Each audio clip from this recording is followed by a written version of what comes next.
আমরা সকলে মালয়েশিয়ান প্রবাসী।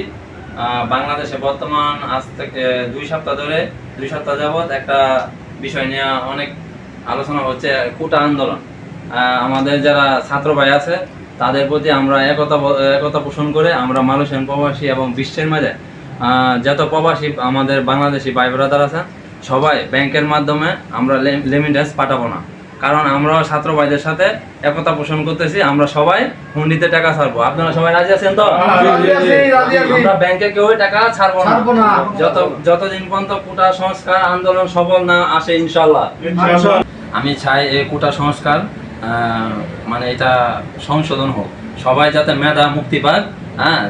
মেধা সবাই মুক্তি পাক। আমি মেধা দিয়ে যাচাই করা হোক সবাইকে, কারণ মুক্তিযোদ্ধা দিয়ে যাচাই করা না হোক, কারণ আমরা অনেকে এর থেকে বঞ্চিত। আর মাননীয় প্রধানমন্ত্রী যে কথাটা বলেছে, আমরা মানে মুক্তিযোদ্ধা সন্তান যারা মুক্তিযোদ্ধা না তারা সবাই রাজাকার। তো আমি তো একজন মুক্তিযোদ্ধা থেকে এসেছি মালয়েশিয়াতে।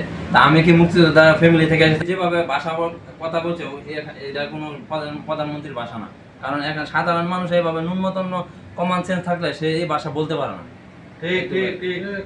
এখন আমাদের পরিস্থিতি হলো আমরা সবাই 2-3 মাস ব্যাংকে আমরা টাকা ছাড়ুন না, আমরা দেশের জন্য যুদ্ধ করতেছি। আমাদের ফ্যামিলি আমাদের আত্মীয় স্বজন সবাই ভাই বন্ধু সবাইকে ছেড়ে আমরা প্রবাসে আছি। এখন আমরা চাই কোটা সমস্যার সমাধান হোক, কারণ আমরা এটি চাই না, আমরা চাই মেধা মুক্তি পাই। এই কারণে আমরা 2-3 মাস আমরা কোনো টাকা ছাড়বো না, আর যদি ছাড়ি তাহলে হুন্ডিতে ছাড়বো, ইনশাল্লাহ। সবাই রাজি আছেন তো?